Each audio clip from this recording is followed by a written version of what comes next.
Chers frères et sœurs et amis dans le Seigneur, que Dieu vous bénisse. C'est avec ton plaisir que nous rencontrons encore ce matin pour la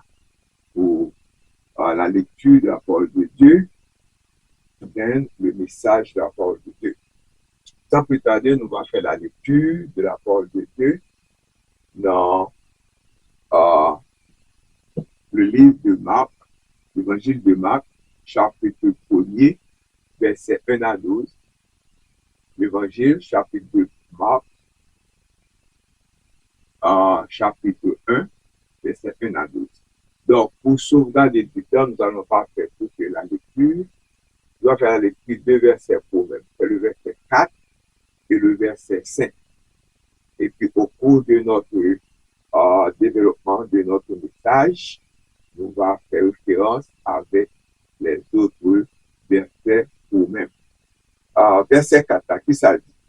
Jean apparut, baptisant dans le désert et prêchant le baptême de repentance pour la rémission des péchés. Tout le pays de Judée et tous les habitants de Jérusalem se rendaient auprès de lui et confessant leurs péchés, ils se faisaient baptiser par lui dans le fleuve du Jourdain. The English version, and so John the Baptist appeared in the wilderness, preaching a baptism of repentance for the forgiveness of sin. The whole Judean countryside and all the people of Jerusalem went out to him, confessing their sins. They were baptized by him in the Jordan River. Que Dieu, dans son amour infini, bénisse cette portion d'écriture que nous venons de faire. Le message de ce matin, titré ainsi, Proclamer les desseins de Dieu dans le baptême. Je reprends pour vous. Proclamer la volonté de Dieu ou bien les desseins de Dieu dans le baptême. Proclaiming God's purposes in baptism. Proclaiming God's purposes in baptism. C'est ça que nous gagnons pour vous comme sujet ce matin. Mais ce matin, nous sommes capables de dire que il y a 5 desseins de Dieu. Nous gagnons l'adoration, nous gagnons le service, l'évangélisation, le baptême, qui marque l'intégration à la famille spirituelle. Et cinquièmement, c'est la formation de disciples. There are 5 purposes: worship, ministry, evangelism, baptism, become a member of the family, and the last one, discipleship. Ce matin, nous allons nous concentrer sur le baptême. Dans 5 dessins, nous allons concentrer sur le baptême. Le baptême, ou bien, this morning, we are going to focus on baptism. Le baptême, baptism, baptisma, ou bien baptiso, est le mot grec qui signifie tremper, teindre, comme un tissu qui ressort d'une couleur différente, symbolisant une vie transformée. Ou quand l'on prend un tissu, un morceau d'étoile, vous mettez le nom bagage pour changer couleur. Si c'était blanc, vous mettez le nom d'ail, la changer couleur, il vient dans l'autre couleur. C'est ça, en grec, il y a une définition pour le baptême. This word baptism or baptisma or baptizo is a Greek word which means to dip or dye like fabric, coming out a different color, representing a change life. Mais avant que moi développer sujet le baptême pour vous-même, nous proclamer les desseins de Dieu, nous avons gagné plusieurs méthodes de baptême. Si je parle de ça, nous avons manqué dans le message. Il y a plusieurs méthodes de baptême. Nous avons dit le baptême est un commandement du Christ. C'est bon Dieu qui va un commandement ça. Jésus-Christ a ordonné à ses disciples de baptiser toutes les nations, selon Matthieu chapitre 28, verset 19. Et il s'agit de sacrement ou une ordonnance. Bien que les interprétations divergentes concernant le baptême, mais les catholiques et les orthodoxes le considèrent comme un sacrement qui confère la grâce. De nombreux protestants le voient comme une ordonnance, un acte symbolique d'obéissance commandé par le Christ, un signe de foi, mais non comme un moyen d'obtenir le salut. Il va pas le salut, baptême pas le salut, mais après fin accepter Jésus-Christ comme sauveur personnel ou gagner le salut ou capable de baptiser. Lui, pas qu'à sauver ou, ce n'est pas le salut. Il faut gagner le salut, il faut gagner Jésus pour capable de sauver.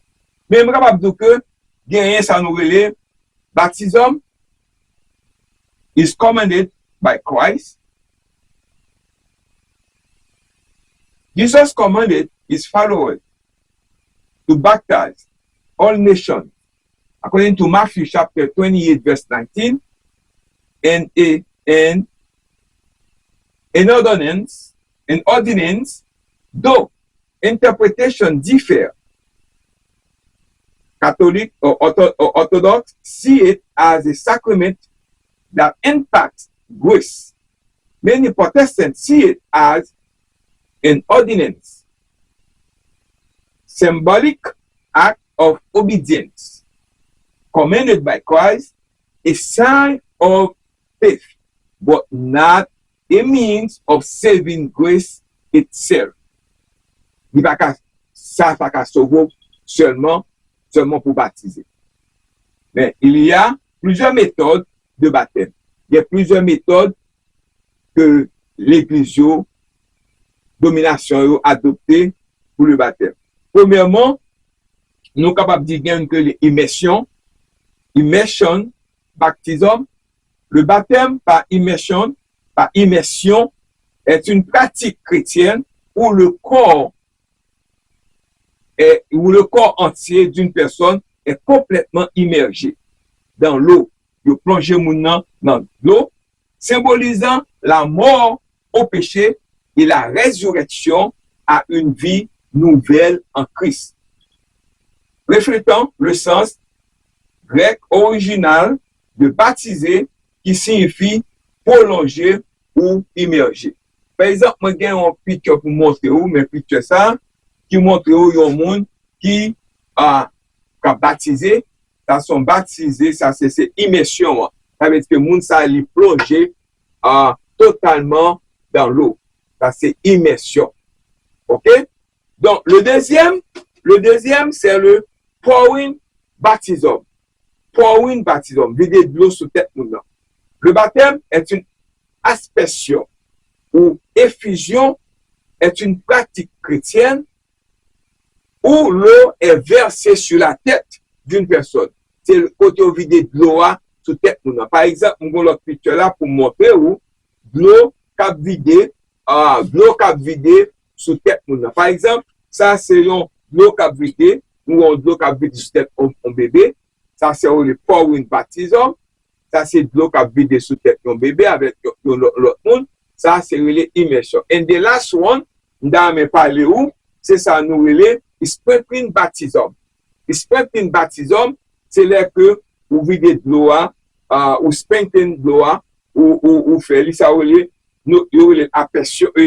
aspersion.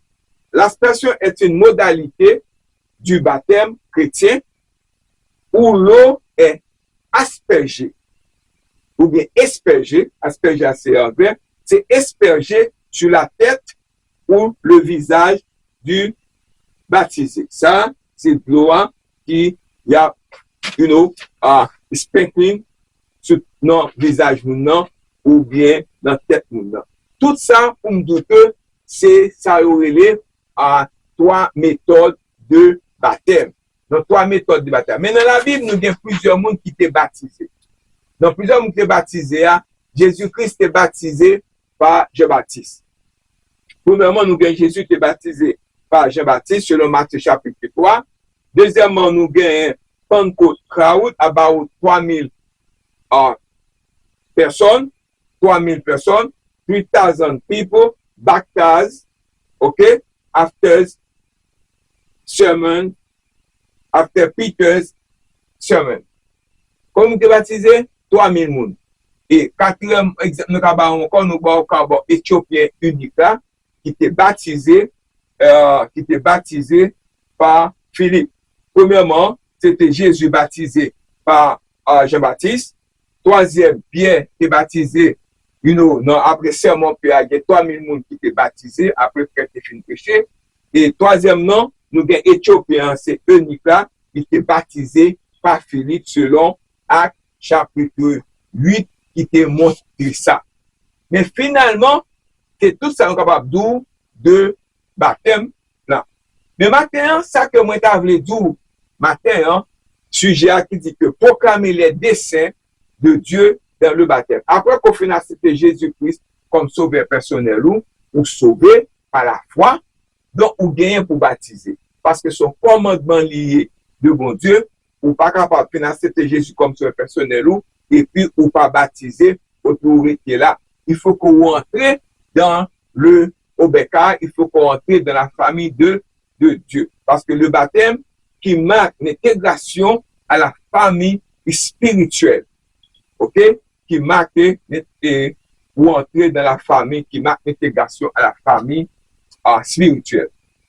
Mais juste avant que je me au premier point, même temps, je un background. On comme ça que une nouvelle vie en Jésus, en célébrant le baptême comme symbole d'une nouvelle vie en Christ. Nous explorons le message de repentance et de pardon de Jean-Baptiste. Jésus lui-même a été baptisé, nous montrant que le baptême est un nouveau départ, un lavage de nos péchés. Selon Marc chapitre 1, verset 4 et 5, nous sommes fait lecture pour maintenant. À travers des activités ludiques, nous apprenons qu'avec Jésus, nous pouvons recommencer. Laisser derrière nous nos anciennes habitudes et embrasser un nouveau départ dans notre marche avec Dieu. Comme 2 Corinthiens 5, 17 dit nous, si quelqu'un est en Christ, il est une nouvelle créature, les choses anciennes sont passées, voici toutes choses sont devenues nouvelles. Donc, parfois, lorsque nous rencontrons un ami, nous pouvons lui dire, quoi de neuf? Qui ça qui neuf? Parce que par exemple, ça longtemps, on connaît quoi de neuf? Noël, c'est passé que depuis quelques semaines, nous passons passer le Christmas, nous passons la Noël. Mais alors, si je vous posais la question, quoi de neuf? Vous auriez probablement beaucoup de choses à me raconter. Je suis sûr que vous êtes enthousiaste à l'idée d'avoir de nouvelles choses, comme vous avez des voitures, vous achetez des voitures neuves, ou acheter des maisons, ou ils m'ont acheté des maisons, ou gain de nouveaux bébés, ou gain de nouveaux amis, c'est extraordinaire. Tout ça, c'est ce que capable de dire, moi, tout ça qui est passé pendant Christmas, pendant le mois passé. Mais aujourd'hui, nous allons parler, ce matin, nous allons parler d'un nouveau départ, un autre départ. Il est encore meilleur que le début d'une nouvelle année. C'est le début d'une nouvelle vie. Une vie en Jésus. Vie, je parle au matin, c'est pas tout ce qui est fait dans le passé, toute belle bagarre qui est fait pendant ce qui se passe, mais c'est une nouvelle vie, un changement, une transformation. Dans la Bible, nous lisons l'histoire d'un homme appelé Jean-Baptiste. Jean-Baptiste parcourait dans la campagne de Judée, annonçant aux gens qu'ils pouvaient avoir un nouveau départ. Il leur disait de se repentir. Cela signifie demander à Dieu de pardonner leurs péchés. Demander à Dieu pour pardonner les péchés ou se détourner de ses péchés et essayer à nouveau. Vous demandez à Dieu de pardonner les péchés, vous recommencez encore pour nous gagner l'autre vie. Jean baptisait les personnes qui se repentaient. Après, il a accepté pour repentir de péché et puis Jean Baptiste baptisé. Même si, selon Ésaïe chapitre 1, verset 18, il dit nous que si vos péchés sont rouges, ou bien si vos péchés sont comme le cramoisi, ils deviendront blancs comme la neige. S'ils sont rouges comme la pourpre, ils deviendront comme la laine. Donc, ça veut dire que quel que soit type de péché, quel que soit comment péché capable, bon Dieu capable de changer lui, faire une blanc comme la neige ou bien comme la laine. Il le faisait dans le Jourdain, en parlant de Jean-Baptiste, les baptisés dans le Jourdain. Elles étaient baptisées, les personnes, pour montrer au monde que Dieu avait pardonné leurs péchés. C'était un nouveau départ pour elles. Même Jésus lui-même est allé voir Jean-Baptiste, a été baptisé par lui, baptisé par Jean-Baptiste. Voulez-vous accepter Jésus comme votre sauveur personnel ce matin? Puis, vous serez baptisé par votre pasteur. Par votre pasteur. Nous baptisons encore des gens aujourd'hui. Voilà ce que j'appelle un nouveau départ. Voilà ce que j'appelle un nouveau départ. Premier point, je vais essayer de développer pour matin. Il dit comme ça que quelle est la compréhension biblique du baptême? Qui sont que vous pouvez comprendre le baptême, de compréhension biblique du baptême? Quelle est la compréhension biblique du baptême? What is the biblical understanding of baptism? Quelle est la compréhension biblique du baptême?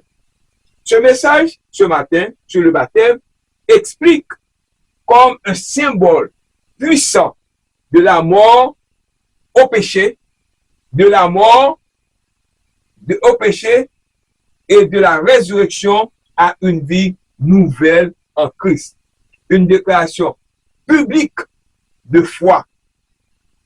Parce que Hébreux 11, verset 1 dit nous comme ça que or la foi est une ferme assurance des choses qu'on espère, une démonstration de celles qu'on ne voit pas. Donc, ce matin, brothers and sisters, pas que tout le monde qui vous conseille que ou pas de opportunité, donc on va gagner la vie encore, ou fini, ou pas moun encore. Jésus call des Pharisees hypocrites. Il est hypocrite. Il est hypocrite because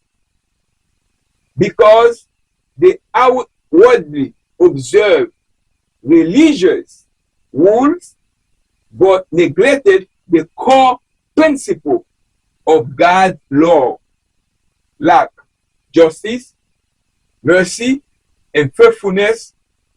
Comme je dis, on va quelqu'un qui a critiqué l'autre monde, de ça au fait qui pas bon, je dis moun ça ou pas bon, moun ça pas servir bon Dieu, Dieu ou même qui servir bon Dieu, il fait plus mal que moun ça ou y a critiqué. Il fait plus mal. Il critiqué moun plus mal. Il hypocrite plus mal. Il fait méchanceté plus mal. Et la caillou bagay qui plus mal et il a critiqué l'autre monde. C'est ça, Jésus les pharisiens hypocrites. De même aujourd'hui, nous en pile hypocrite. Et nous connaissons tout ces hypocrites parce que ça dit dans le public, pas lui-même, il fait la caillou, il fait pire que le monde a critiqué. Deuxième point à partager pour un matin. Pourquoi baptisons-nous? Pour qui ça nous oblige à baptiser? Why do we baptize? Le baptême comme un acte d'obéissance. Nous baptiser comme comme un acte d'obéissance. Baptism as an act of obedience. Parmi les dernières fois que Jésus a adressé à ses disciples, on trouve cette triple instruction. Faire des disciples, baptiser ceux qui croient et leur enseignent ses commandements, selon Matthieu 28, versets 19 et 20. Si ce n'est pour aucune autre raison, nous baptisons parce que Jésus nous l'a ordonné. Simple, très simple. Simplement, parce que Jésus l'a ordonné, nous besoin faire. L'obéissance est une caractéristique des disciples de Christ. Dans Matthieu chapitre 28, verset 20, Jésus dit que nous devons enseigner aux nouveaux croyants à observer tout ce que je vous ai commandé. Et Jésus qui commandait ça, selon Matthieu 28, verset 20. Le baptême est un acte d'obéissance à la fois pour le nouveau croyant et pour l'Église. Nous baptisons parce que nous désirons obéir au commandement du Christ. Dans le cas contraire, nous désobéissons parce qu'après nous faisons une convertie, nous besoin baptiser. Le baptême comme occasion de témoignage. Le baptême est une occasion de témoignage. Baptism as an opportunity to witness. Le Nouveau Testament et l'histoire de l'Église semblent indiquer que le baptême servait de première profession de foi pour les premiers croyants. Après que Philippe eut prêché Jésus à l'Éthiopien, la première demande du nouveau croyant fut d'être baptisé, selon Actes chapitre 1er, selon Actes chapitre 8, du premier à la fin. Lorsque le geôlier de Philippe répondit à la prédication de Paul et Silas, lui et les membres croyants de sa famille furent baptisés. Actes chapitre 16. Il en va de même pour Lydie, Actes chapitre 16. Corneille, Actes chapitre 10.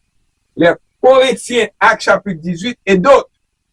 Car il dit que depuis au final accepté Jésus comme son personnel, ils ont besoin de baptiser. Prendre serment et puis baptiser. Pour ces croyants, le baptême est un témoignage silencieux, une expression extérieure de leur nouvelle foi et de leur nouvelle façon de vivre. Ce matin, again, voulez-vous avoir une nouvelle vie en Christ? Est-ce que vous avez une nouvelle vie dans Jésus? Comment le baptême est-il une occasion de témoigner pour nous? Selon Romains chapitre 6, verset 1 à 4, notre baptême témoigne de l'œuvre salvatrice du Christ, sa mort, son ensevelissement et sa résurrection.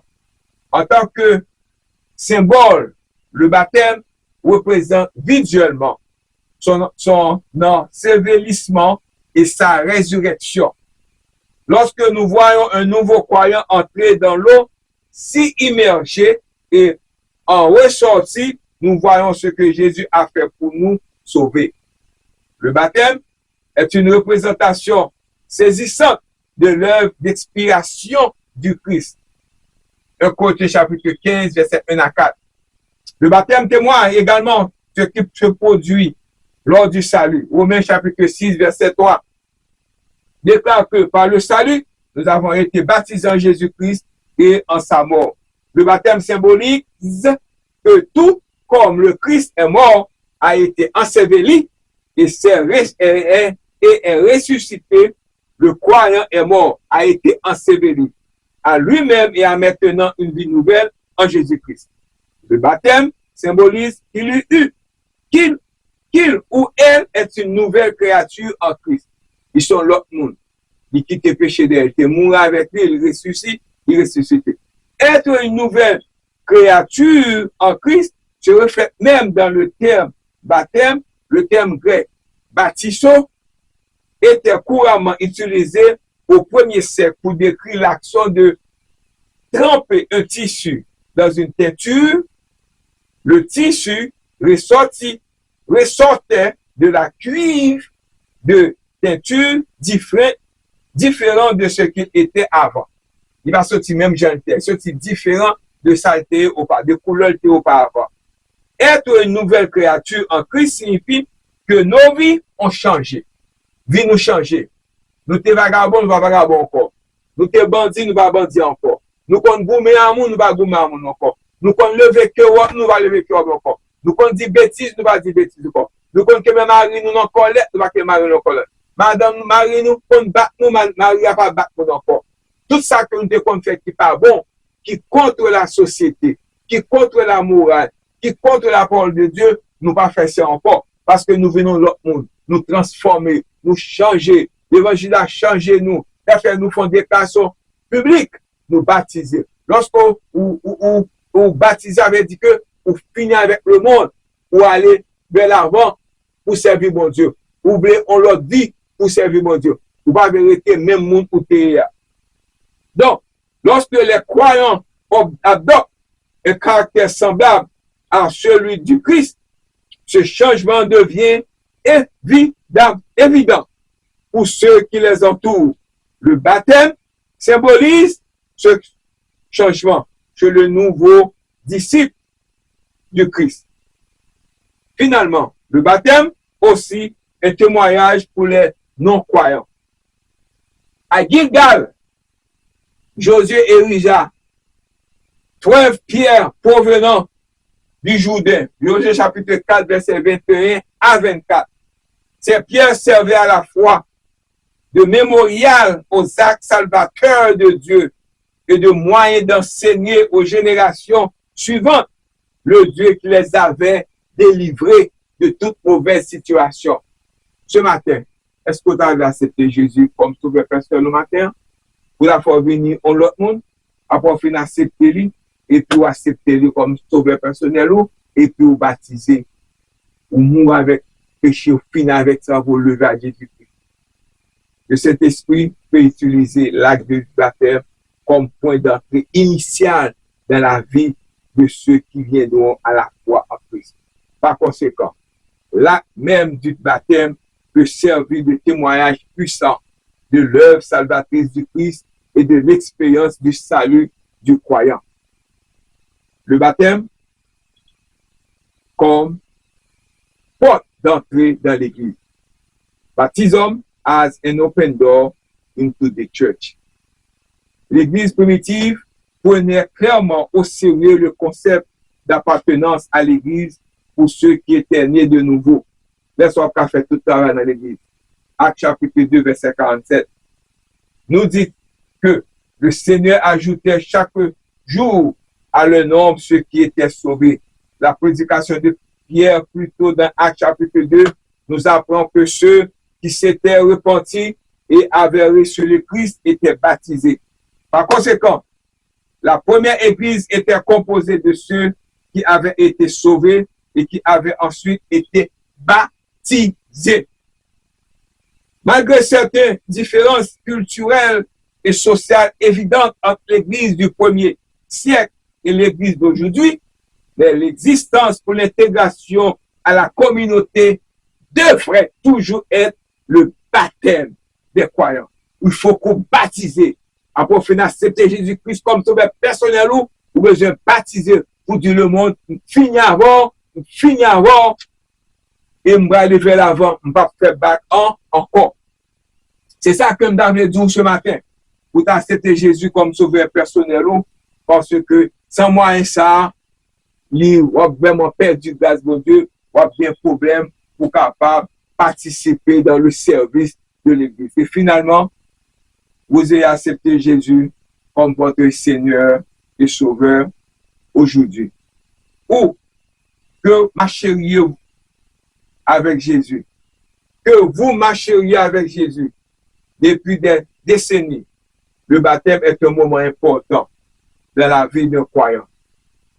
Nous savons que cela soulève des questions. C'est pourquoi nous vous proposons ci-dessous quelques réponses à ça. Premièrement, pourquoi devrais-je me faire baptiser? Pour suivre l'exemple donné par le Christ, si vous êtes besoin de baptiser. À cette époque, Jésus vint de Nazareth en Galilée et fut baptisé par Jean-Baptiste dans le Jourdain. Marc chapitre 1, verset 9. Parce que le Christ l'a ordonné. Allez donc faire de toutes les nations des disciples, les baptisant au nom du Père, du Fils et du Saint-Esprit. Et leur enseignant à observer tout ce que je vous ai prescrit. Et voici, je suis avec vous tous les jours jusqu'à la fin du monde. Matthieu 28, verset 19 et 20. Cela démontre que je suis croyant. Nous savons que nous le connaissons si nous gardons ses commandements. 1 Jean chapitre 2, verset 3. Quelle est la signification du baptême? Qui ça baptême là veut dire pour nous-mêmes, comme nous connaissons déjà? Il illustre, finalement, la mort, l'ensevelissement et la résurrection du Christ. Car je vous ai transcrit avant tout ce que j'ai moi-même reçu, que Christ est mort pour nos péchés, selon les Écritures qu'il a été enseveli et qu'il est ressuscité le troisième jour. 1 Corinthiens chapitre 15, verset 3 à 4. Et ou même, tu t'es mort pour vous-même. Il t'est caché dans le fait qu'il t'est battu. Il t'est couru sous quoi? Pour vous-même. Au gain de faire devoir pour accepter comme son personnel ou et baptisé dans nos noms. Ayant été enseveli avec lui par le baptême, vous êtes aussi ressuscités avec lui par la foi, à la puissance de Dieu, qui a ressuscité des morts.